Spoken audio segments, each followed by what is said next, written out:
Hey, what's going on, everybody? Welcome to the GMI Rocket Show. Today's episode number 42. I'm your host, Roman Zelichenko. I am a former immigration attorney in the US. I am now the founder of Laborless, which is an immigration tech startup that automates H-1B compliance, and also the founder of GMI Rocket, which brings you this show. Today, I'm super excited to go back to Canada. I wish these were real, like in-person conversations, because then I would be traveling around the world. But of course, we are remote here. But we're going back up to Canada to talk to our guest today, Henry Soo, who is the founder and CEO of Settly, which is basically an online kind of digital concierge service for immigrants who are relocating to Canada. And in general, it provides services to individuals, once they've landed on the ground. It's like, well, now what, right? I mean, as an immigration lawyer, I always had this idea of, well, I get them their visa, and I help get them their visa, and then they enter the country, and that's it. All the work is done. But of course, a lot of the work is just beginning, and that individual has to move their family. They have to find an apartment, get a car, a credit card. There's life that needs to be set up, and Settly basically helps individuals do that through a digital platform. I'm really excited to talk about this because a lot of times we do talk to founders of tech companies that are building technology for the immigration law side of things.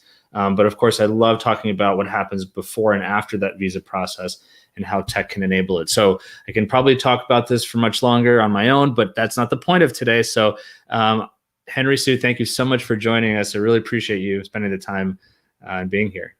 Thanks for the opportunity. Happy to share.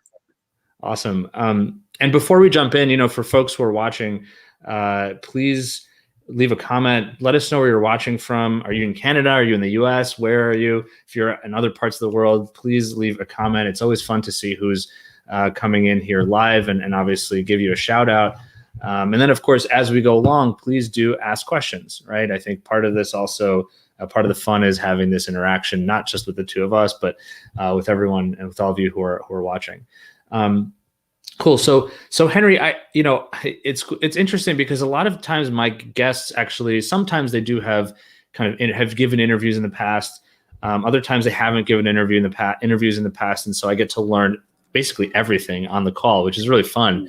I did read a little bit about you, and you actually talked about your family's sort of immigration history going all the way back to your great grandfather. Maybe there's even more than that before that. So I kind of wanted to start there because I find it super, super fascinating. I read that you are your great grandfather came to California during the gold rush, which is just so crazy because that's such a historic moment in kind of North American and I guess world history. I don't know, what can you share about that and sort of where that all started? Sure. So my great grandfather came to San Francisco, for the gold rush. And then my grandfather came to Canada during the CPR, blasting open like the Rocky Mountains and whatnot. And what's really interesting is I got to speak to a mining company here, and that person's great grandfather was a person that put the last spike in the CPR. So that was very interesting, to hear from the other side. My father came over just before the Cultural Revolution in China. He's working for the Chinese version of Cisco Food Company, and when he came over, obviously he didn't have like any friends or anything like here. My grandfather passed away at that time, and like the second day after he landed, he was like working and hasn't really stopped working since then. I was born in Vancouver, and then from a young age, I took a big interest in Chinese culture, but we grew up in an area where it's mostly immigrants from Iran, obviously the Vietnam War. Me and my two sisters were the only kind of Asian kids, aside from maybe some Korean kids, that all had everyone had farms, and we grew up in that kind of environment. Your great grandfather came to San Francisco, and then he had a family, and then your grandfather moved to Canada to explore the CPR opportunity, right? Is that kind of how? Yeah, I mean, between San Francisco, I don't know, like you know a bit of the history between like San Francisco, Montana, Calgary. People's first choice was to go to the states, obviously, but they started migrating up north, and so my grandfather, when he came over, we call them like coolies, right? So they're the ones doing all the hard labor, but in terms of like China, they would send all the money back to the village, and a lot of different ethnic communities are still like that today. Like the Filipinos and whatnot, and so they work the labor jobs. They do the long hours, work 2-3 jobs, get their kids in school, hope for like a better life for their families, and that sacrifice. But us being born here, we don't really realize that, because a lot of times it's like first world problems that we're working with here. That in a lot of ways, usually I'll tell like companies and stuff here that want to go to China and whatnot, is that they work like 24/7, and it's like even on a competitive level, you cannot really compete against that. Obviously, when I went to China, I encountered a lot of like culture shock, because I went in like '93, and in '93 China was still farmland, like Shanghai. None of that was really built out, and the first person that I encountered was someone from Gabon that spoke like fluent Mandarin, and our family speaks Cantonese. And when I got to China, so this is kind of like my own kind of like maybe settlement kind of immigration journey, going to China to study martial arts. So like my background is in marketing and advertising. That's why I studied here. I went through like a 2-year diploma program. I didn't want to go to university. The typical thinking was that I'd be too old if I go to competitions and whatnot. And so a lot of things like a lot of things like values and things like that, my dad instilled me, because a lot of things he didn't know, but he had to learn on the fly. And so from a very young age, he taught me like, oh, like, how do I do this? Like any kid here is like, ask, encouraged to ask questions and stuff. How do you do it? And he would say, I don't know, but find out, figure it out. I don't know. Like, you speak English, I don't speak English, right? And so we kind of like act as a translator, and we do a lot of that from a very young age. But going to China was something that it felt so far away, because we didn't have cell phones, we didn't have email. They were using like telex. You know how to write letters, and there was like a lot of like pressure from like Asian parents. It's like, okay, now you're like a total failure because you're not going to university or and whatnot. But as a young kid that's born maybe like a North American environment, it's like you're chasing something that you want, right? Mm-hmm. You don't know how you're going to get it, but you're just like on that pathway. And so when I got to, so I worked 2 jobs. I worked 2 jobs after like finishing the diploma program. I saved like $10,000. Went to China, and when I landed, they were supposed to pick me up, and obviously no one came to pick me up. Had to pick a taxi. Where our school was, it's very close to like Beijing University and Tsinghua University. It's like a university district in Beijing. There was like it wasn't even on the map, because it was like so far away. And when I got there, I'm thinking very North American, like, okay, I got my traveler's checks. I gotta go find a bank, find a safety deposit box. I gotta go like orientate myself around the university. Where is everything? Where do I find food? Where do I find like the basic necessities? And the first person I encountered, like I mentioned, is someone from Gabon, and he was like, "You说什么?" Like literally like Beijing accent, and I was like shocked. I'm like, I have to learn Mandarin if like I'm going to survive here. And that was like kind of my introduction to that country. Like a lot of things that you see in the movies, very prevalent there. People on bicycles, a lot of like farming and whatnot at that point in time. Not the buildings that you see now. And the second chunk is like in terms of like the martial arts, like it's like, okay, follow along, but you don't understand Mandarin. So that really forced me to learn it really quickly, because everything is taught in Mandarin. And so usually it's like a 2-year diploma program for martial arts. And part of it's the first year, you're just focusing on language and culture, and you're trying to orientate yourself in that environment. And the second year, they start doing a lot more like theory, just like if you're studying kinesiology. So like body mechanics, why are you doing something? It's very scientific in terms of their approach. And there you go to learn, like you go there to learn how to learn. So it's not just like, oh, my coach or my teacher is so great, this is a lineage, because going through that lineage, they might be wrong, but you're passing down things that, it gets a little bit mystic, I guess, in some ways. And so they really break it down into a little bit more a scientific approach in terms of like, if you're doing movement and whatnot, why are you looking, like, why is that person performing well? What is the theory behind it, like the philosophy behind it? And so you're merging movement with theory, I guess. I'm curious, how did you, because so it sounds like you went to study sort of martial arts, back history, theory, philosophy, and then of course the mechanics of it. Were you already practicing, and like, had you been doing this as a child? Were you already really good?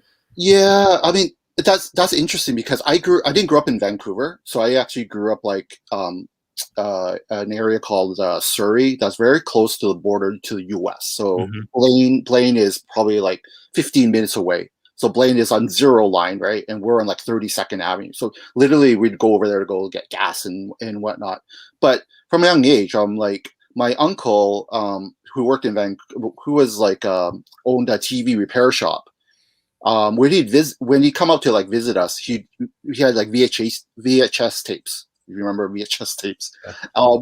And so they have like these like, your kung fu series and whatnot, from Hong Kong, mainly from Hong Kong, that he would tape. And it was one way for us to learn language, is because watching this, and at home, we were discouraged from like speaking English.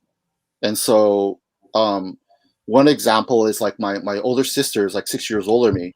She knew how to use an abacus because my dad taught her how to use it. He was an accountant in China.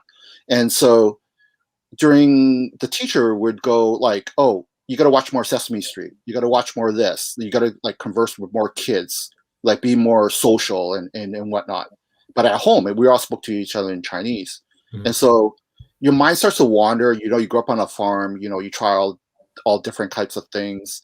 And the martial arts was something that I was very intrigued with. And my dad had some like German friends, and they're one of their sons, like, I'm like, I want to go to China. He goes, well, start digging, right? And so so he went to the library, took out a book on China, like China history, just flipping through the pictures and whatnot. Like, I'm going here.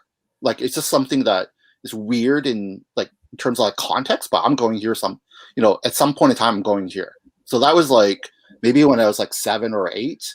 And then I started, at that time, there was like no subway and whatnot. It took a long time to get to Vancouver. Like even taking like a Greyhound would take like an hour and a half to get to Vancouver. And so I ended up in Vancouver, and my mother put me in Chinese school.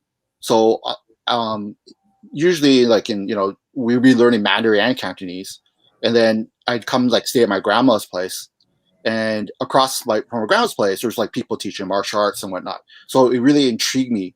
But because I was not from that family clan, you're not like invited, right? And so you're not from that region in China, so you're not invited. So I started like kind of like roaming around, and I found a place and started learning when I was like 9 years old. And then at that point in time, like my mother was okay with it. My dad was totally against it. He was like, "Oh, you're gonna end up in a gang." And at that time, there's like a lot of like Hong Kong gangs and whatnot. And so he didn't want that influence to be in that kind of environment. But for me, I was more intrigued about like the values, like the philosophy, the values, not so much about the movements. A lot of people ask me, oh, is it because of Bruce Lee that you got, or Jackie Chan? I was like, no, not really. To me, they're just like, they do well at what they do, but it could be anything. It could be ice skating. It could be sports or whatnot. So that didn't really kind of intrigue me that much. But I had to make money, right? And my parents were like, I'm not paying for it. And so from that age, I go, like, I got to start working. So it was really like underage labor, I guess you can call it. So I went around Chinatown. I'm like, look, I'll work for you. I'll do anything. And the store shop. So I'm like, I'm learning Chinese school here. Like, this is not really my resume, but this is like what I'm working on right now. And I want to do this. And they're like, oh, they found it really intriguing. Like, why do you want to do that? Right? Because they just want to make money. And their day-to-day is very rigorous. And so I started working in a grocery store, like a kind of like a Chinese kind of shop. Um, and that's kind of how I made money. It was like $30 a month at that point in time, Wow. and so then I had to go how to get here to go take the classes. So so I told my grandmother, I'm like, can I stay at your place? So one day I do like a Sunday I do like Chinese school. A Saturday I go to the kung fu classes. And that's how I kind of like started. Wow. So you were a kid, as a kid, you would go down to Vancouver, stay with your grandma, work a job at a store to make a little bit of money to pay for the martial arts classes. But your parents are paying for Chinese school, I guess. Yeah, they're paying for like the Chinese school. Got it. Right. Yeah. And so, That, it's interesting in terms like if you're in Vancouver and you're surrounded by Asian people, it's a little bit different. But from us, it's like all your friends on the weekend are doing certain things. I'm like, oh, I got to go to Chinese school. So you always kind of feel a little bit out of place. And aside from like hockey, we grew up like playing like street hockey and stuff. We have like friends like that's like a very Canadian kind of thing. That every weekend on a Saturday you watch hockey and you grow up watching. But even like hockey players and stuff like that, they're like role models. Like this, how they conduct themselves. They got to wear the suit. They can't be overly, out there. People look at them as role models. and by the way, Henry, just so you know, I totally understand that because as a kid for many years on Sunday mornings, I went to Russian math school while all my friends were watching cartoons at home. so I get it. That's super fascinating. And thanks for sharing that because it's really cool. It gives context as to the fact that you actually really took to martial arts when you were just a kid. It wasn't that you were forced into it or anything. It really was something that it seems like you kind of gravitated towards. So you graduated the diploma program in Canada. You moved over to China to attend this sort of martial arts academy, I guess, or to learn how to teach it. Was the goal there to then teach there or to stay there, or like what was the thinking? So I had a teacher from a provincial team that immigrated to Canada. And so on the weekends, like almost like the community, we call them community centers here. We'd go there to like learn martial arts. And he spoke Cantonese, so it wasn't an issue for me to like understand what he was saying. And then, suddenly he's like, he got his citizenship. He goes, I'm out of here. I'm going back, to China. And so for us, we were like really let down. It was like, what do we learn now, right? And so he's like, well, if you want to continue, I always suggest you go to like China, where the stuff started. So I'm like, okay, that's where I'm going. So while I was working, like saving money and going to like doing the diploma program, I'm like, that's where I'm going, and that's how it kind of started. So you kind of get a recommendation letter, like, okay, this person's like, this is our background and whatnot. But when you go to China, you start all over. Like, forget everything you learned. Everything is wrong. And have you paid? Where's your tuition? Okay, we got to go to the hospital, do like all the shots, and get you all kind of like registered and whatnot. And I think being like naive in some ways was good because like I kind of look back now and we used to keep a journal of our training and whatnot. I don't think I could kind of do it now because you go to like China, go like, I love Kung Fu. And they're like, do you really love Kung Fu? You're like, our training and their training is two different things. When you're doing so much repetition with like a very high standard, and then it really pushes you to the limit, just like an entrepreneur. Like, do you really want to do this? Are you really mission driven? You say you're passionate, but what does that really mean in terms of like action when you encounter some kind of like challenge? Mm-hmm. But that school in particular, it's called the Beijing University of Physical Education. It's like higher learning for people that do coaching. So people like Yao Ming, we'd see Yao Ming all the time because like one of my friends is like a national team doctor. Now he's still like does Olympics and whatnot. And that's kind of like a circle that we're kind of around.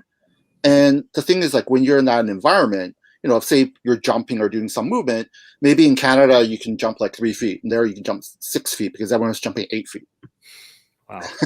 Yeah, it really pushes you. And then that environment is, I think it's like that environment and that energy is very important. Like some of the people that I graduated with now, like they're like team coaches for like Peru and Chile and Colombia, other places, Japan. It's like that was like their profession. But for us coming back, it was challenging. it was really challenging in terms of like you're trying to rent space. You can't train people the same way because it's like I really want to train, and for us, that's just like exercise. So you have to take a North American approach, but you got to simplify it, but still have like a standard there. And and part of it is filling the gaps that for stuff I didn't have when I was learning, is that I got to teach you how to learn, right? Right. Don't worry about like this style or that style, right? What makes karate karate or taekwondo or this style or that style. That's irrelevant in a lot of ways, because it's like now you have a foundation. And so part of it is like, okay, you have general conditioning, and you have specific conditioning to your sport or to your whatever exercise that you're doing.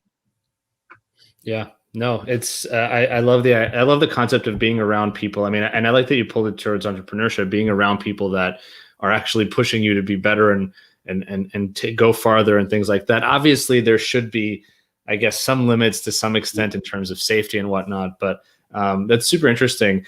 But so I'm curious, you came back after you finished that diploma to Canada, right? And so That's at this point, and just so we're clear, because this isn't, from an immigration standpoint, you're a Canadian citizen. Are you a citizen of China as well? Like, were you able to just easily travel? Did you have to get any visas? I'm just like very at a high level, just curious, like if you had to go through the immigration process. Yeah, we had to get student visas. Yeah. That's why you have to go to you got to go to the hospital and get all your shots and all that. Make sure that you're not a distraction to the country, whatnot. Right. Obviously we were paying very high tuition based on what I could have had like probably like 10 coaches watching me doing private lessons, like for what I kind of paid there. So it's very much the private school kind of model, but even maybe instead of like say 2x, it's more like 5x. And so my time there, they're like, okay, we started from like nothing. So like we would do like say one form for like a month, and we were like, why am I just doing this one form? I pay so much money, right? I don't have that much time here. I got to learn more. And they really like build like a strong framework and foundation there. Because after like I can tell you theory, but like you don't really get it until you're doing something for say like a month, doing repetitive like hundreds of times, that I make one tweak, and then it's an alignment. So say you're like doing design or whatnot, you're always looking for lines or dance and stuff. It's always about lines and rhythm and whatnot. So you don't really lose the framework. You lose like the speed and agility, but don't really lose the movement. Gotcha. Yeah. No, there's so much you learn and things like that about just life and in general. I'm curious. So when you got back at this point to Canada, you then basically launched into a career. It sounds like sort of in the tech sector. That's right? Is that right? Actually, I started when I came back. I was looking for jobs in advertising, but there was like no big really ad agencies here, like in Vancouver. Most were like more like PR companies. So if there was an ad agency, like an ad, like for example, if you're doing say like some beer company in Hong Kong, it would be like one floor of a building, right? And here it'd be okay, that's our key account. So if we lose that account, maybe like a car or GM or something account, we can fold up. So like we don't have the means to really kind of pay you properly. And so when we're going to like it's called like British Columbia as our province, like the schooling was like, okay, if they don't pay you this much money, then you really need to tell them to reconsider. And so you're very confident, right? And so, okay, now I've finished my martial arts, I'm going to get a job, going to settle down, look at opening a school, teach my own students and whatnot. And when I got back, it was like, no, this is what we're paying. And then you have a limit of choices that you can choose from. So now you're a little bit confused, right? And so I was like, okay, I'll just start teaching. So I started teaching and started looking for like a job at the same time. And I ended up doing like sales. And this was like for a local company that was more like doing photocopiers and plain paper faxes. So these were like laser faxes when everyone was using like thermal. And so your creativity comes into play, like, okay, how do I sell this thing in volume, right? And so my mindset kind of works in terms of like components. And so only thing that I can control is authenticity and integrity. I can't control a lot of other things, but I can kind of be more empathetic in terms of what people need, and then do like the cross-pollinating. so that everyone kind of wins in the end, rather than this is what I want to sell or this is what I want to kind of do. And so I built really good relationships with like the salespeople that in other companies could only sell one product, and we could sell whole line. But yeah. Oh, I was going to say, and then so through that sales, did you start to kind of build up in the organization, or did you sort of parlay that experience into the tech world? Actually, that company got bought up by an American company that kind of like replaced everybody, I guess. Like, like Office Depot, Staples, that there's two, I can't remember the name of the company, but they bought out, like they say, a local, like small business, I guess you'd call it. And I was like, let go. That was like first time getting laid off. And, when you come from I do a good job, I'm hitting the targets, like I was making probably between 4,000 and 7,000 Canadian a month. And I'm like, whoa, that's really good money, right? And I'm just starting, and you're eager to learn, right? You're eager to learn, and you're kind of experimenting, and things are happening. And I was doing like the Groupon type model. So it was like, okay, you need a plain paper fax because you're photocopying everything. So what about we give you plain paper fax at cost, but you bring your other friends to go buy it? Because you look smart, right? You look good. And so I was like kind of like putting those kind of, not say deals, but like that kind of framework together. And the whole first right of refusal, when we have new stuff and whatnot. But in terms of like tech, so after I lost that job, I was like, I was still teaching like, part-time and whatnot. And I was teaching in the school board. I was teaching like dance studios and whatnot. And in between there, I got an interest in doing like video. And so there was like a studio here that was like, that one was like multimedia. It was just kind of starting.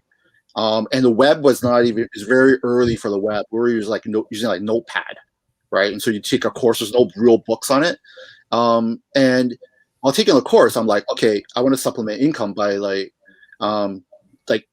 doing the practicum by like working for somebody. So it's like, okay, I'm working something, I'm learning stuff, but I'm also applying it fairly quickly. And then I was just like teach martial arts on the weekend. So that's when I got into the tech industry. And I was working for a platform. This is like before the .com crash. That was growing like rapidly. Every week we'd have like, meet this person, meet that person, meet this person. They're expanding to like Hong Kong as well. They're sort of like everywhere that had like a stock market. They were very early to like localize to that market because most of the news was like US news. Most of it had like 20-minute delays. And we're like, this is before YouTube. We're using QuickTime and Real Player, and you'd have to download it. And we're like, okay, we're going to build a studio, and then we're going to do our own kind of like news updates and find brokers and whatnot, and analysts. So at that point in time, every month they had like 200 million page views. So we're competing against like CNBC, MSNBC. They were like probably third in the world at the time. And so Microsoft Bill Gates came up a couple times, wanted to invest and take over the company. And then we had like China.com and like Li Ka-shing and stuff like that. It was a good model, but it was all based on ads. So it was like, okay, this banner ad, you're going to pay like $30,000 a week. So that'd be say like an Indigo or something that wants to sell books. But after that crash, that's when it ended up in China. That was like in 2000. And so when I went to China in 2000, I'm like, okay, I need a work permit. So back to this whatever kind of thing again. Okay, I'm gonna find a job over there and find a work permit, and then I'm gonna move from a very poor part of China back to Beijing where I know all the people. And so I ended up going to like this place, and I see people like driving around in Audi A8s, and I see like a Shangri-La hotel, and I'm trying to like size it up. I'm trying to look at like how many people coming to the, not even like a town. It was just like, it felt like a dead place. But they had like, most of their revenue was from like a coal mine. So it was very much cash and carry. So like, okay, take the coal, weigh it, give me your money, and lug it away. And so I started looking at that, and the local government people were like, oh, you're from Canada, like, bring us more business, and there's so much opportunity here. And I'm like, I don't see nothing here. And that's like, yeah, that's like maybe a North American way of looking at it. Like, I need this, this, and this. They're like, no, look at all this. Like, we have this hotel building. Like, how many floors do you want? I'm like, I just need work permit and internet. And he was like, oh, it's easy. You'll take care of that, right? So I got my work permit literally like half an hour, right? Well, it was as quick as I could go to take the photo. And then, but in that particular city, I started, I was kind of like someone that they were intrigued in. And so they're like, oh, bring more foreign investment. This is what we're doing. This is look at all opportunities. And then I was like, why you? Why now? Like, why should people come here? Like, you don't have heat. You don't have this. You don't have that, right? Yeah, we got Shangri-La Hotel. Look, we have this Taiwanese beef noodle place. And then I go to Taiwanese beef noodle place, and the cost of like a bowl of noodles was like half their month's salary for like a person living there. Now, if you went through like the Beijing University, you graduated, you went back to the work, yeah, maybe you could buy a couple of bowls, right? But it didn't make sense to me. And then people like with cell phones, like 2,000 Chinese dollars, I'm like, how do you afford this? Mm-hmm.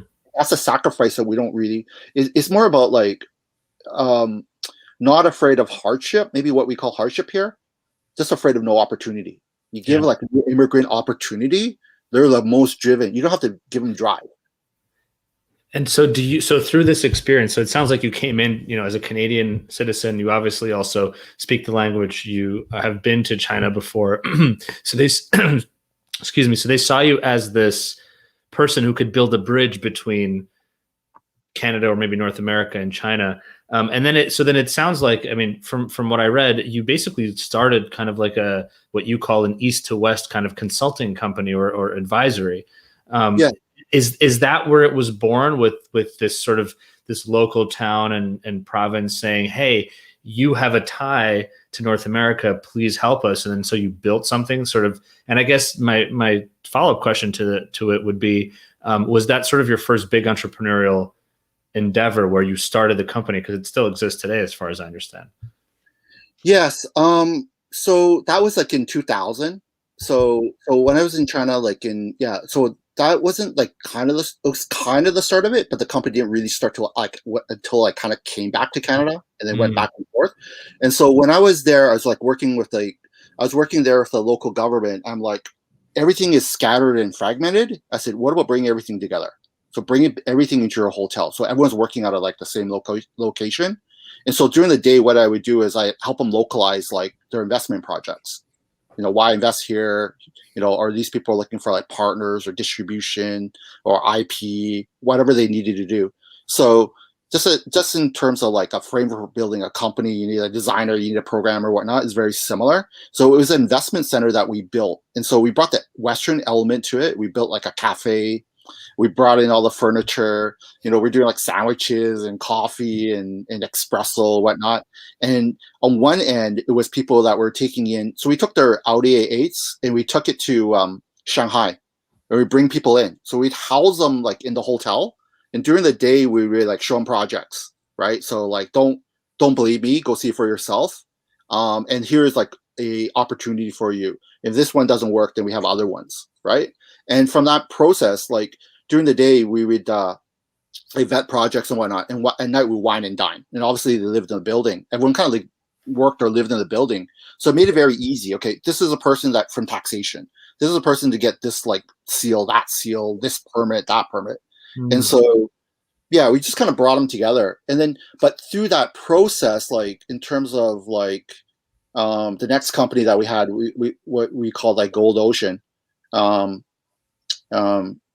Just before Gold Ocean, my wife now, I asked her to come go join me. And her dad was like, no, you're not married. That's not going to happen. So I was like, there's so much stuff happening. You got to come here, right? And no, it can't happen. So I went down south to an area called Guilin.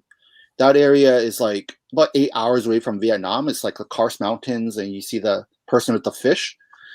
And I go there. I'm like, okay, well, I'm a web designer, but I'm not going to make any money here. I have student loans back home.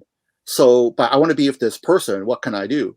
So, obviously I thought like, okay, what can I do? Okay, I'll start English school. So first thing I went to a school. I go, okay, I'm going to teach English for you. And then they gave me like, okay, they have like Longman and this and that. And then they kind of did their interpretation, and there's all these wrong words. And so I'm like, you got all these wrong words here. Like, oh, they can't understand it. And that really that didn't resonate with me very well. I'm like, you know it's wrong, but you're still doing it. Yeah. And maybe that's the martial arts part of me, where it's like you want just and do a good job, good fundamentals and whatnot. You don't want to we say like be wise, not smart. Like don't be cunning. Be wise in terms of like how do you help everyone win. It doesn't mean necessarily money, right? It could be like something that insight that you provided that can help them and whatnot. And so when I was like down in Guilin, of course SARS hit, right, in 2003. Right. And I ended up back in Vancouver. And so I got married. Well, I guess we're going to get married. So we got married. I ended up back in Vancouver. My wife came over in 2004. And in 2005, we're back in China. But this was like more consulting work that I was doing for a company here that got their IP stolen, their IP and trademarks and everything stolen. And so I had to build like a supply chain. Like and literally our competition was like Procter and Gamble, Kimberly Clark, Johnson and Johnson, and they were working like $20 million budgets, and we're like barely raised like 200,000 to run the company in Vancouver. So we're at TSS Venture, and acted more like a mediator. And a lot of that experience came from my time in China, acting kind of as a bridge. So I ended up back in China. So I wasn't involved in tech at that point in time, and then.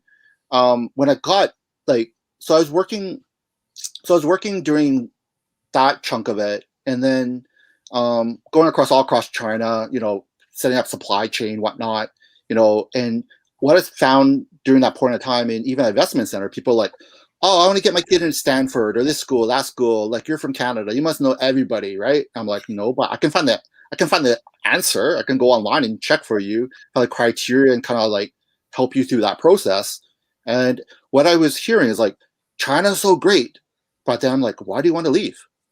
Because you're talking about like, and then my martial arts thing came back into place, and like, okay, when China was the envy of the world in the Renaissance period, usually that your arts and everything are very strong, and people like appreciate it. People want to collect it. People want to learn your stuff, and that part of time is because of Confucian values that you see in Japan, you see in Korea, and that's kind of like the framework of how they do business and whatnot. And China really kind of started shifting at that point in time where it became more materialistic, right? And so it's kind of like you get a bit of a bad taste, like you can make a lot of money there, but then why are you leaving? So you hear one thing, but they're doing another thing, right? And so I'm like, okay, I'm not going to label you. I'm trying to understand what's the criteria, right? And they're like, oh, it's for my kid. So it really is sacrifice for their kids. No different than say my grandfather coming from my father to, oh, you're so lucky to be born here, whatnot, why not? And you start to see it go like full loop back. And part of that is interesting because like tangible and intangible. And I talk to like Chinese people all the time. I have friends on both sides. I'm like, it's fine that you want to come here, but they're looking for business opportunity.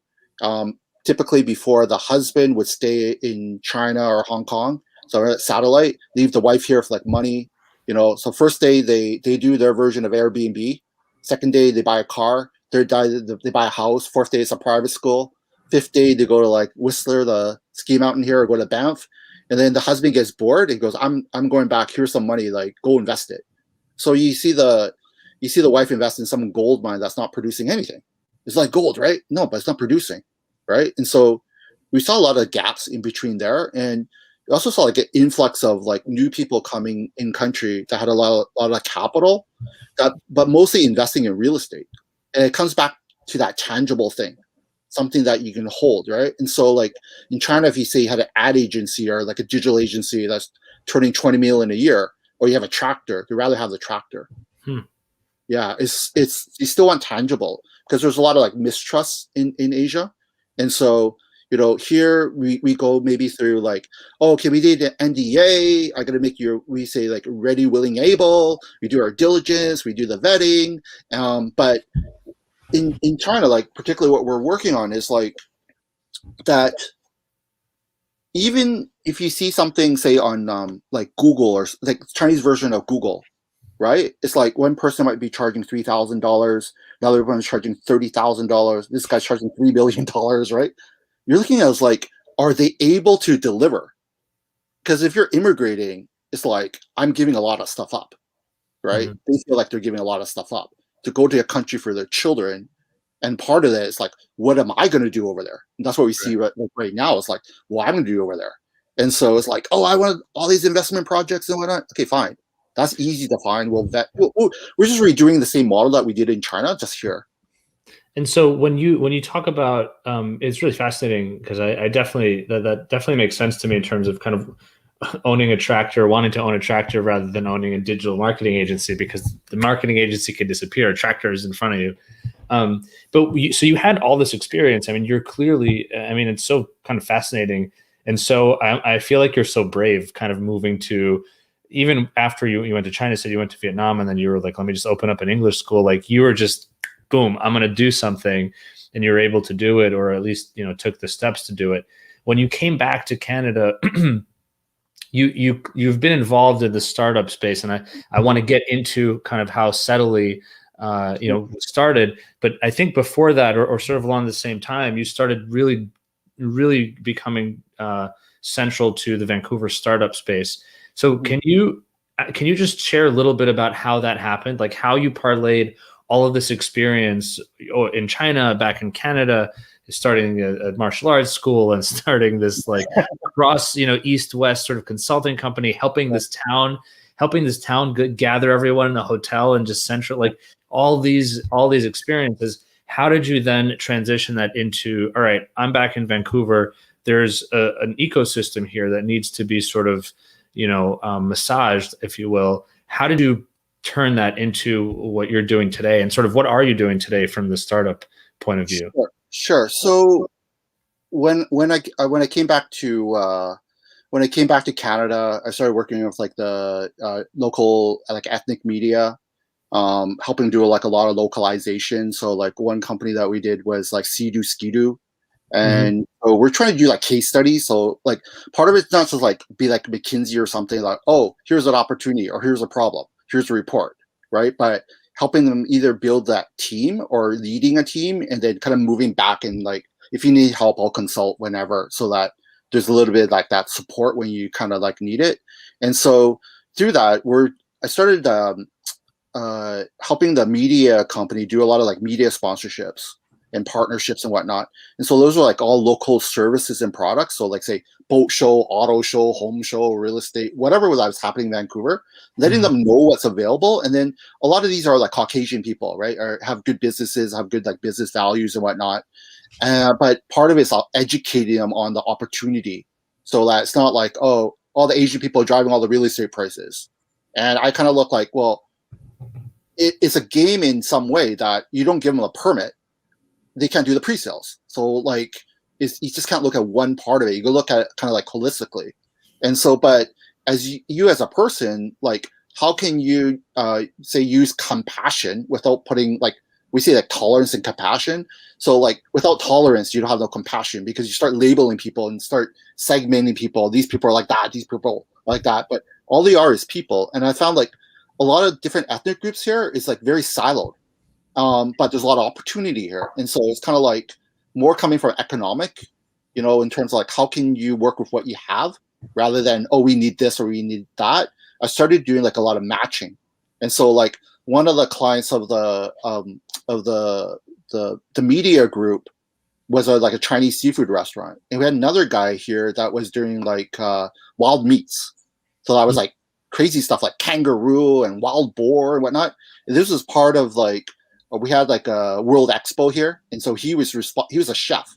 So both these people are in this chefs association. They don't talk to each other. Literally, could be do business with each other. So we introduced them. Like, are you willing to go sell to a Chinese audience? So we're going to do a test. Like, how much meat can you give me? So we're going to put this on their menu, and test it out. Like, test it out for like 2 weeks, and it took off. Now the guy's buying meat from the guy. So that's how we try to like create like a three-way kind of thing. So it's not just like, oh, buy some ads from us or buy some like digital ads and whatnot. Yeah. We try to move that next step. But through that process in terms of like tech, I started like looking at different industries, and like there was tourism and mining took a big dip.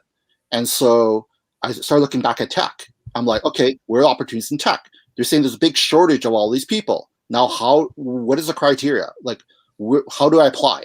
Well, how do you do this? How do you do that? It was like very vague in terms of like, it wasn't like, okay, here's a form, here's a PDF, fill the form out, here's a criteria, get your materials together, that make sure that everything's in order, and how do we speed that process up? And so I started following a group called Founder Institute.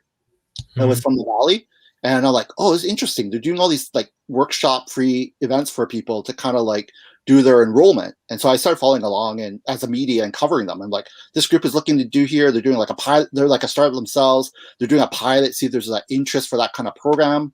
And then the directors of that program are like, Henry, why don't you join? I'm like, I already have my consulting company. I don't really kind of need this, And they're like, yeah, but you should join and see it from the inside. I was like, oh, fine, I'll join. And I saw it from the inside. So that's how kind of steadily came out of the platform. But part of it was difficult for them to understand, because in Asia, maybe a lot of countries, usually you pay your driver. Your driver goes and drops people at school. They pick up your kids. They do like run your errands and whatnot. And usually, like in China, you have the your accountant that follows you along, and so you cut a deal with someone. Okay, go pay the guy. So it's very like cash based, like in terms of easy interaction, in transaction wise. And so part of that is we try to bring some of that back and kind of like speed up the collisions between founders and between like business owners. And yeah, that was like, we used like tech as example. So like, Selly is basically like a on-demand concierge platform. So our whole model is, we say, to remove the pain and friction. And so, I have like immigration lawyer friends and whatnot. I'm like, are you interested in servicing like the Chinese or Asian market? And you go, well, I came from Russia. A lot of clients are from Dubai and Russia. This is a practice I built up. But I was more like, that's not the question I asked you. Yeah, like I'm pretty straightforward. I'm like, are you open to another channel of business? Because you see all these people here that need your service, but because of language and culture. So I was kind of started like, having the discussion, educating. I'm like, they want to work with you, but they're working with other people that tell them everything they want to hear, but can't deliver, because you are still the person that's working on policy. The government comes to you. You've been in this like for 30 years. You have like a lot of strengths in terms of like what you do in integrity and whatnot. And so this discussion kind of started there. And I was like, okay, if I'm a new immigrant, you say I put me in the shoes of a new immigrant, what do I need to immigrate to Canada? Oh, okay, there's 90 categories of immigration. It really depends. Yeah, we have point system. We have this and that, right? And I'm like, okay, I want chicken rice or beef noodle. Like right. to that. So like, I know you can do like, race all these cars. I just need to learn how to drive. I just need to go from A to B. So it could be like, so I tried to learn their process in terms of how they're vetting. How can we make your job easier by collecting some of that information for you? And they're like, oh, they want to sign an NDA and this. I was like, no, they're if they trust us to give you like everything you need. Is that enough? You need more? And that's maybe a difference in the culture than say over here, like privacy and all that. It's like, I just want to get this thing done. Can you get it done? How much is it going to cost? What's the time frame? And what's the scope of work you're doing? And when can I do this, and this? And then in terms of like other industries, like real estate, they're taking people to look at private schools because they want to sell a house. So of course you can continue that. But what about working with, so I put it like, what about working with like Selly? Your expertise in selling houses, not in finding private schools. We have the private school people, admissions people that can take care of that. And you can do like a profit share or some other kind of like arrangement. And so you start like, for service providers, it provides like a vetted channel leads. So just like think 80-20, like I'm coming to you, it's going to be 80% ready to go. We're using 20% of your expertise. And so when both sides are like driven like that, then a lot of business gets done. So how do people, so if I understand correctly, Steadily connects new immigrants, I guess, from China is for now, or is it from all parts of the world? Yeah, we're working with China because that's a market that we understand. Sure. But give you role like we had like the times that India that reached out, like their VC group, and they're like, "How come you're not working with Indians?" I said, "Well, it's not a slight towards you, but you don't really like to pay." And they go, "Oh, you're right, right." So that's like understanding that demographic. There's probably some other way that we can kind of like formulate around something that works for them, like on maybe on a second tier. So in Canada, every year they spend about 1.9 billion on immigration programs, and these are all like nonprofits and whatnot that they distribute the capital, but they don't really have like say strong KPIs.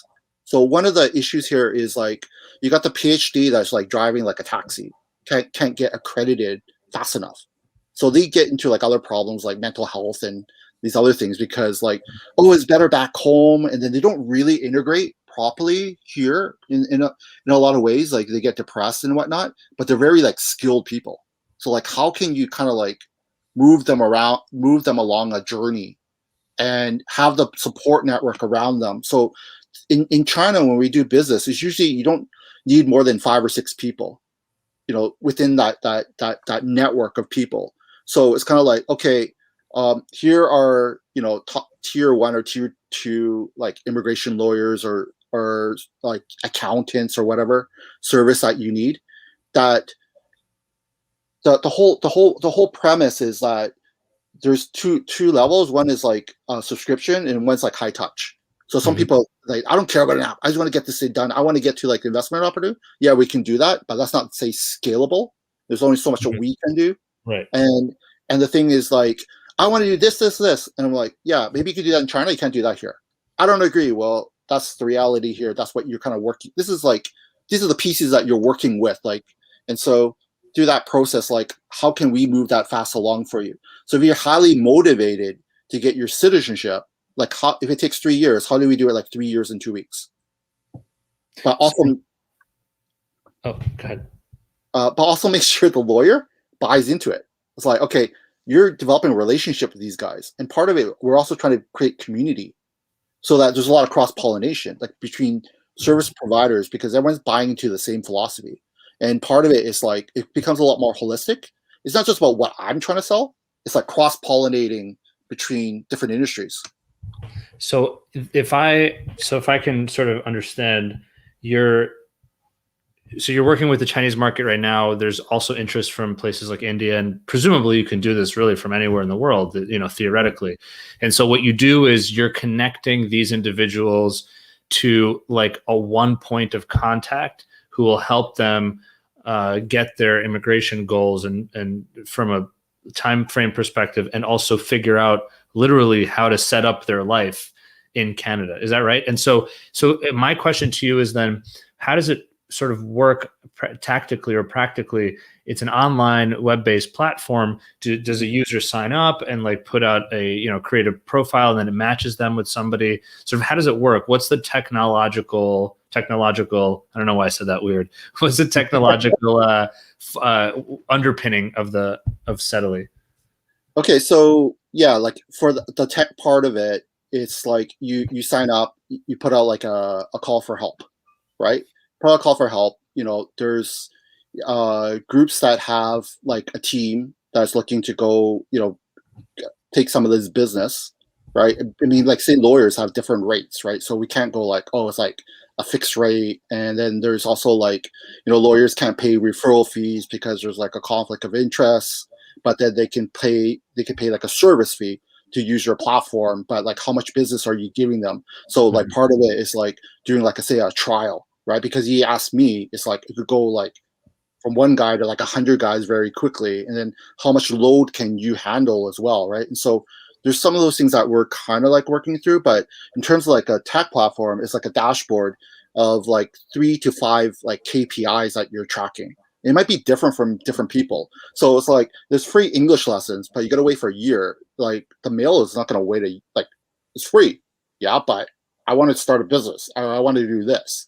But there's other things that I got to take care of, right? And so for like a family, like for an Asian family to have to take care of their parents that doesn't necessarily speak English, it's kind of like insurance, right? And so there's 80% content, and people, like yourself, that would come on and talk about, say, different components, say you like HB1 visas or whatever category that your expertise is. Mm-hmm. And then it's like, okay, now this guy's talked about it. What's the next step?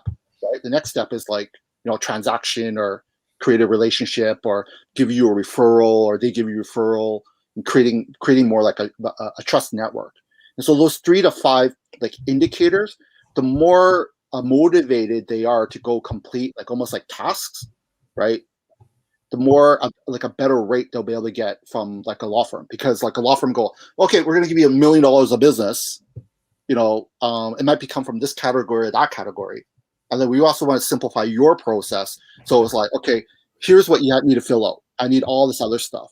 And so talking to the immigration lawyer, because most of the time is the vetting, making sure, because you're dealing with different cultures where like, oh, it's about right, and it's like, no, there's like legalities and compliance and professionalism and all this stuff you have to do here, right? And so so the immigration lawyer, the Russian guy, he was like, Henry, like, I'll give you a story and this maybe put it in perspective for you. So the first day, I'm walking back to the office after lunch. I see this kid with a Maserati, like this pink Maserati. I'm like, that's interesting. The guy goes like, oh, do you want to go like take a picture of my Maserati? Like, he's all proud. Second day, he sees the guy. He's a purple Maserati. Third day, he's like getting irritated. He's like, that's all good, but like just get on with it. It's like a very like maybe North American. Is there like a match? Can we do something, in terms of that? But he said to me, Henry, I want to keep my license. So I kind of like turn the question back at him. I'm like, what about you keep your license and you get the business and you do a good job, because that's what you do anyways, and they do give you more referrals. Oh, okay, that's interesting. So let me do that front part of the work for you. So anything that I bring forward to you is going to be vetted and ready to go. But I have to understand your business as well, like some of your kind of like constraints in terms of like what you kind of need to do. Though I'm not the licensed person to do that, I act more as like the flow through. That makes any sense. Of course, yeah. No, definitely. I mean, it's great because it benefits you. You can connect with the folks coming into Canada with individuals who are licensed in Canada to help them with whatever they need. And then of course it's like, it's a bit of a marketplace in a way, right? Because it's weird that you mentioned like immigration tech, because like in the tech space, that category, how that prop tech and, other kind of things is like, oh, are you using AI or using AR, VR, whatnot? I'm like, those are just like tools. The thing is to help, like, we again remove the pain and friction mental part of it. And there's also like, I think, so I gave you example, like, so when I was going through like the program and they're like looking for like, we say traction and validation, they go, like, I wouldn't pay for this. I'm like, well, you're not the market that we're targeting. You're already like in Canada, you know everything here. But for these people who are coming over, like, how do you speed that process up? And part of it is like the immigration settlement offices, even though some things are free and whatnot, they're not open on the weekend. So like one guy sent me a text, like a police report. So he got like in a rear ender on the freeway, and it wasn't his fault, but he saw all the red, doesn't understand English. So he sends a text to his friend, I know his friend. He was like, and his friend's like, okay, what do we do? Right? I'm like, well, this is a police report, tell him everything's okay. If he needs, we here we call it BCA, like auto, whatever, to tow the car or whatnot, then we do it. But tell him not to worry. And it's like things like that. It's like things that you don't know what to do in that moment. And that's not just like people that are immigrating. It's just like, okay, my pipe broke. Who should I talk to? Like, is there like a vetted lead of people that can go fix it in a certain, like in a timely manner, right?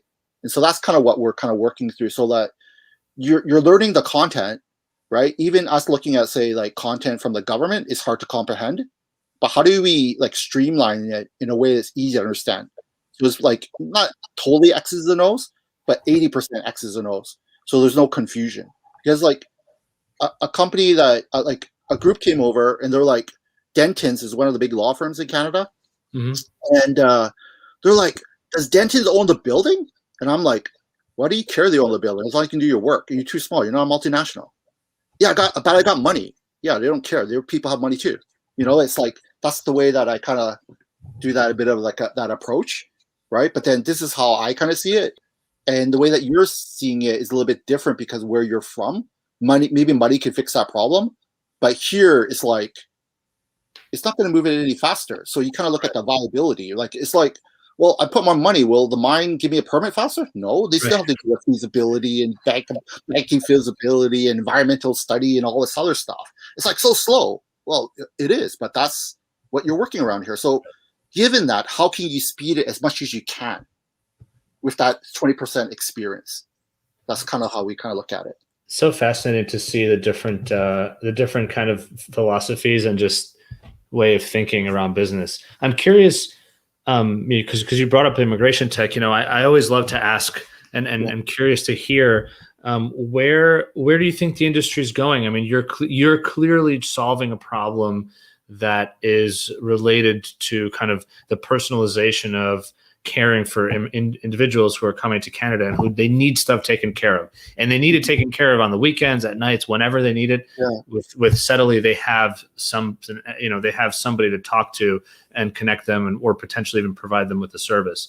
Where do you see the industry going, specifically from the perspective of the movement of people? I know that you're involved in more than just the immigration world, like you're in the broader technology space, but then I guess that almost makes you a better person to answer this question, because you see this immigration tech, like you said, it's a niche, but you see it within the broader context of startups. Where do you think it's going in Canada? As immigration is increasing in Canada, there's so much more happening. There's a lot more RCICs coming out, et cetera. And where do you see it kind of going forward across the world potentially as well? I'm just curious to hear kind of what you're seeing from your point of view.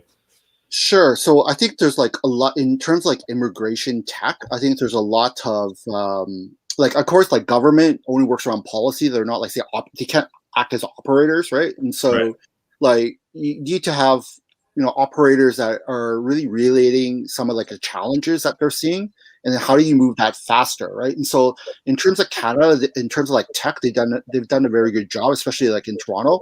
Like the mayor there has like totally bought in, and then so now they have like a web summit. So they brought it from the States, and now it's like in Toronto. And so aside from say like the Valley or like China, the fastest growing tech ecosystems in Toronto. And we kind of look at like why is it growing? Right. And part of it all comes back down to culture.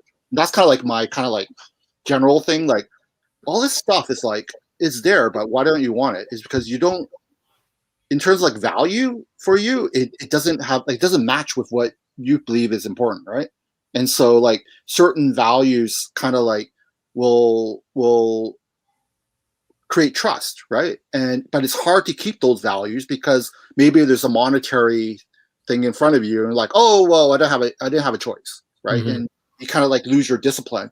So, but in terms of like immigration, like especially I think in terms of like blockchain and stuff like that, I think there's a lot of opportunities. But the biggest challenge there, like because there were some companies here that are working, trying to do like getting people in school and you accreditation and stuff. But if your data is corrupted from the beginning, you're just like protecting corrupt data. So that's kind of like I think that's one of the challenges. But blockchain should definitely be like in immigration. And then in terms of immigration, like how do you process faster? Like in terms of like whether it's AI, where you're doing more like using AI to do more screening, right? And also like creating the different maybe personas in terms of like where do you need people, right? Do you need families? Do you need investors? Do you need because policy is always gonna change, right? And so I think like immigration is an industry that definitely needs to be disrupted, aside from medical and other stuff, because everyone knows like someone is immigrated or their families come here, like this struggle, and whatnot. And we kind of say like, this is your choices right now. This is what it could be. And then, I want to go take part in that. Like you help me, so I want to help the next generation of people. Because people in general want to help people. Because only when they feel like they're threatened or, they're like it's always like, oh, what if you have enough food to eat and then you could do this? Right. rather than, oh, I'm going to do philanthropy when I make a lot of money. It's not going to happen because it's like now you get busy because you got too much money, right? And so it's like, why would it change? Because like the things that are important to you, right? And so we see the biggest opportunities in terms of like not immigration tech, just like immigration in general. There's like two things that we kind of look at. So like especially say during COVID, right? Now a lot of people are like, well, what about my application and this and that, right? And I'm not an immigration lawyer, but we work with immigration lawyers. We just bring them on, right? Just have get this discussion. For the people that are in country, it's a different kind of need, right? Because like when you're coming, you're excited. You're looking at me as expert to know everything, right? And we're trying to figure out what you kind of need, right? But when you're in country, you go, I don't like this, and this, and this, and this, and you're going like, okay, well, the biggest challenge is like you have too much technical skills. You don't have enough soft skills. You don't have enough people skills. That's what you kind of see here. Like they're very strong technically, like whether I have a PhD or this and that. And so people go, oh, you should do more volunteer or this and that. And he goes, well, I am doing a lot of volunteer. But it's not so much about the volunteer. It's more about creating connections, like not connections in terms of network, but connections in terms of like trying to do something a little bit bigger or being a little bit more creative in your approach rather than like maybe a traditional approach. Because it's say you're in Canada and in North America, you're not constrained the way that you would be like in Asia and some other countries, you know, like where, you know, you do a company, it's like you're personally liable. Like even if you went bankrupt or something, you're personally liable. So that's like that in terms of like starting things, people go like, well, in China, it's like everything's a startup. Every day you're encountering 5 problems, right? And so mentally they're much stronger. Like that fabric is like, we call them like cockroach, right? This whole cockroach thing is like, you know, I might be all beat up, but I'm just gonna have like a heartbeat. And it's the same as like startups is the same. So part of like what we see in the startup space is like a lot of people, oh, I got a startup. Okay, but your objective is to serve more customers and make money so you can sustain, right? But a lot of like, we're into all this social justice and this. Oh, that's good, but do social justice and make money. Do philanthropy and make money. That's kind of like our philosophy. It's like, how can we do not just like make money, right? It's like there's a lot of ways to make money. It's just like how in terms of like society, how can you bring them together? Like different cultures, how do you bring them together to do something a little bit bigger? Yeah, that's super important. And I think ultimately that's a lot of people who are in the immigration industry as service providers or folks like you and I who are building technology on top of it. I think ultimately the goal is to bring people together, create sort of a community and help people succeed, right? Especially in a new country, because like you said, it is difficult and there are trials and tribulations and challenges when you move to a new country. I'm curious, and you know, and so thank you for sharing all that. It's super exciting, and it sounds like my last question would be to you with regards to Settlely is sort of where's the company now? Like kind of where are you now with it? I mean, as much as you can share, because I'm curious, you know, for folks who are listening, so that we can kind of get an understanding of what to look forward to with the company. Sure. So, you know, I'm all about like business fundamentals, and so part of it is weird in some ways. Is like it's almost like the FOMO thing when, you know, people are interested, but then you're like, well, I'm not ready yet, and ready in terms of like I want to give you something that can like 10x or 100x. You know, that's how we're kind of like looking at it. So, you know, people are like, I want to talk to the VC, I want to talk to Angel, I want on this, and then people are reaching out to us. So part of it is part of like in terms of the startup space, like here we have like a VC group that every year they profile companies, like, you know, they put it in 2 tracks, so emerging and then rapid growth. So rapid growth is like companies that are like in Series A, you know, like maybe doing like 10 million, 15 million, you know, a year. We are selected as one of, I think, 300 companies from, I don't know how big the poll was, in the ICT category for emerging growth, right? And so that gets put into like all the government trade stuff where they talk about like, you know, opportunities in our province and this is what's happening. You know, there's like clean tech and whatnot, clean tech, AR, VR, different categories. And also like in terms of we were selected for like Startup Grind 2 years in a row. And so typically what they do is from 4,000 companies, they pick 300 companies that would exhibit over 2 days. So they're sponsored by Google and Oracle and Chase Bank. And so each day you exhibit, and you do pitches, and they connect you with like VCs and network and whatnot. And so you exhibit on one day, and that one day we got like 200 people that kind of like reached out right after. And this was just before SARS. So we're really looking like busy doing a lot of deeper validation, almost like a service business. Mm-hmm. That we're going like, people are like, I'll build this for you, I'll build this tech for you. And I'm like, no, I want to go deeper validation, because some of the stuff is like you're doing like high touch concierge where you're serving like one person. Right. You're using a holistic way that is very labor intensive, that you're just like testing the pricing model. So how do you price that kind of thing, right? It's like, yeah, we could get like a referral fee or whatever fee from a service provider. At the same time, it's like you gotta like have to handhold and nurture for high touch, and part of it is like flipping the price every transaction to see if there's a kickback. Like, oh, I'm not going to pay that. And some of the challenge that we have from that, because people ask about churn and this and that, is that mentality. It's like, okay, you're going to be my slave because I have money. And that's the thing that we're kind of trying to change. It's like, we'll do the work. You don't have to pay so much money. You have too much money, we'll take it, but it's better if you do put it somewhere else. So this whole discount thing is the same. It's like good thinking, but they're like, I don't care about discount. I need to get this thing done. Money's not an issue, or whatever it is, right? Well, okay, why do you look good? You can gift it out, maybe to a refugee, or put it into like a fund or something, right? So that part they kind of understand. But in terms of like servicing, currently we're servicing between 10 to 15. That's like all I can handle. During 10 to 15 individuals or families coming in. Yeah, that's right. Oh, it's ones that are in country right now. There's a lot that are kind of like on the burner because like border is closed right now.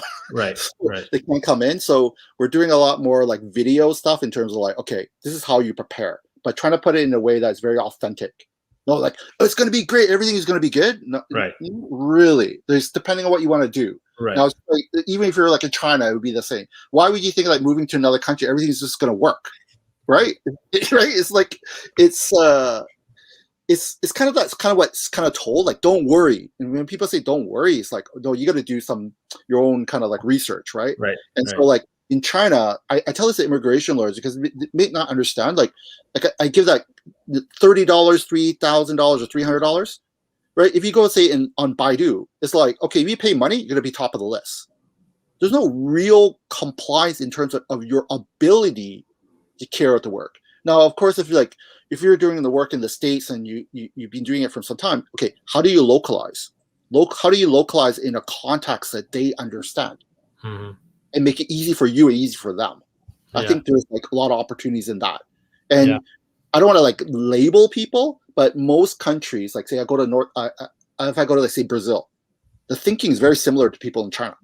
Like that same thinking is like, okay, I'll pay the high dollars if I need to, but I'm like, no, keep the high dollars, invest in the business, create more economic opportunity, whether that's for your people that are coming or for even people locally. That kind of breaks down the stigma of like new immigrants coming, taking our jobs and whatnot. Because I don't really kind of believe in that. Like they're trying to survive. They're like, and the ones that are buying like expensive houses, like like $30 million, you can't afford it anyways. You're not the market for that.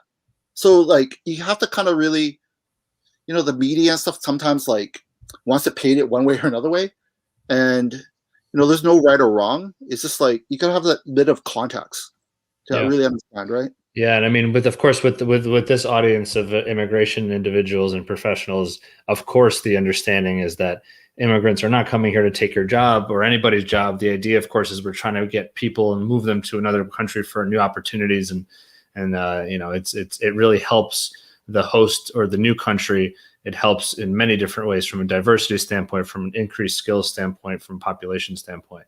But yeah, it's super interesting. I mean, it's fascinating to hear your point of view in terms of kind of the multicultural approach and where you guys are now. And it's cool to be able to talk to you and learn about the company steadily at its sort of earlier stages, right? Mhm. Because sometimes we have on the show people who have exited their company and who've been around for a long time, people who are in like the middle stages. And then it's cool to talk to individuals like you who are really kind of, you've built something, it's launched, you're still testing it though, there's pricing, there's scalability, et cetera. So really appreciate you sharing your story and sharing where the company is. And individuals who are interested can go to settlely.com, I think, to check it out, right? So it's settlely.com. Yeah. There's a picture behind you but for those who are listening, that's where it is. So, Henry, I love to sort of end these things with kind of I don't know, maybe a fun question or something not business related. You mentioned that when you were younger and people asked you like, oh, did you like Bruce Lee? Did you like Jackie Chan, et cetera? And you kind of were like, not really. But I'm curious, do you have a favorite Kung Fu film? And if so, what's like your favorite thing about it? Favorite Kung Fu film? Wow, that's a hard question. Like, Yeah. I don't know the name in English, Mm-hmm. but it's usually like more like values that are instilled in the film. Not so much that makes it like so mysterious, like Crouching Tiger or something like that, right? Which is very directed towards maybe more Western kind of audience in terms of like stuff that we usually see. But that's a hard question. Well, I can rephrase that. Because there's like some Jet Li movies Yeah. that are really good, right? There's some Jet Li movies that are good. I don't know what the names are in English, to tell you the truth, but well, I'll ask it another way. What's one of the biggest thing you've taken away from a Kung Fu movies that has impacted your life? We talk about morality, martial morality. Without morality, it's almost like your professional integrity or your compliance upon yourself, right? You can take shortcuts. Like you could do it. You can like I always, one lesson I guess maybe that you see maybe in a movie, and then also some of the stuff that my coaches and teachers taught me is like maybe it's more about like standard, but I think it's more about like also the moral values that it's like what kind of turned me off was when I was China. I was like, why do you want to learn this? And it was like, what? Like more of it's outside of China than it's in China. It's kind of weird, right? You want to go back to the birthplace, but what they're interested in is very different than what you're interested in.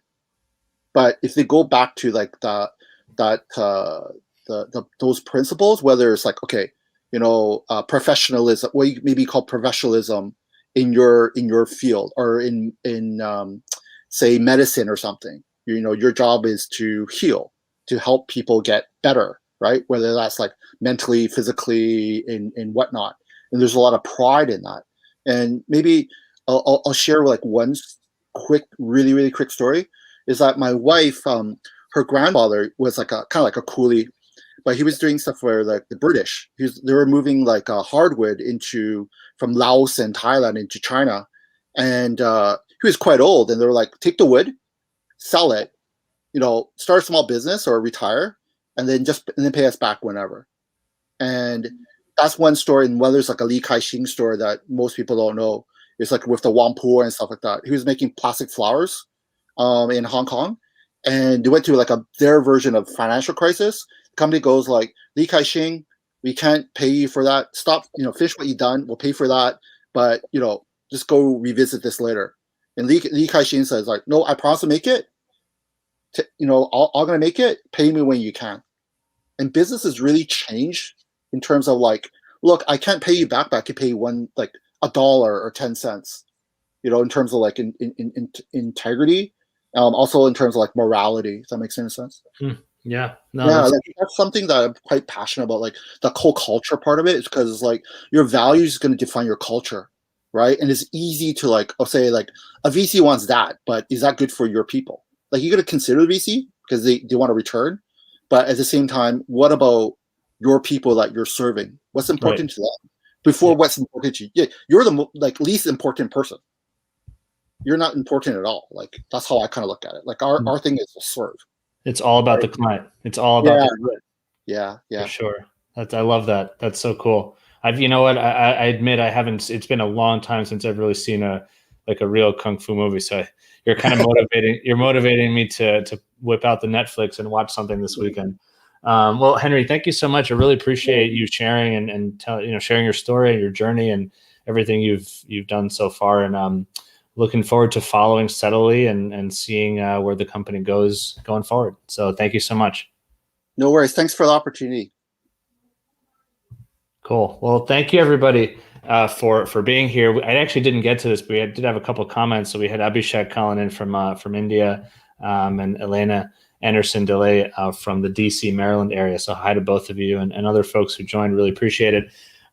Super interesting. I love talking to more early stage companies as well as much more mature companies. It's so cool to see kind of everything that's out there and who is building what to help folks who are moving from one country to another. So thank you again for joining. See you next Friday for another episode of the GMI Rocket Show.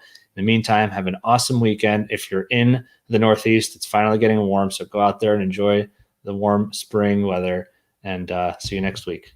Peace out.